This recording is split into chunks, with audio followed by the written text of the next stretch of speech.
Now, if similar working visa issues resurface, Korea's existing and future investments in the U.S. will inevitably face disruption. Given the ambiguous nature of the visa, businesses are now urging the government to step in and reduce uncertainty. Most of the detained Koreans were dispatched from partner firms to oversee manufacturing equipment and facilities. Instead of obtaining work or residency visas that take months to process, they had entered with short-term business visas like the B1 or on ESTA and were detained.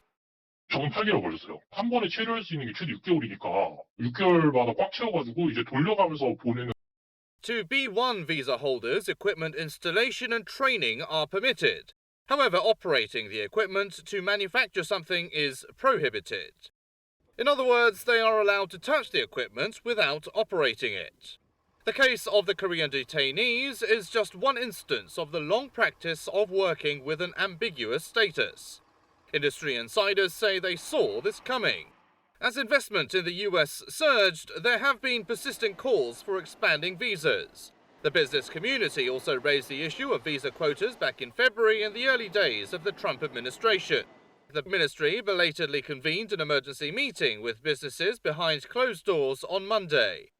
The participants demanded that clear guidelines be set as to what kinds of visas can be used and to what extent.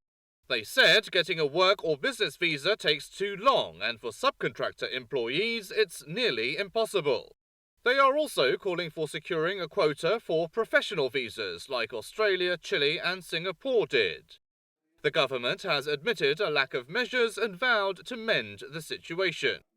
최근에 미국의 이제 비자 관련 단속이 굉장히 강화됐기 때문에 저희가 7월 달에 5월 달에 하의를 했는데 작동이 안 된 느낌이 있어서.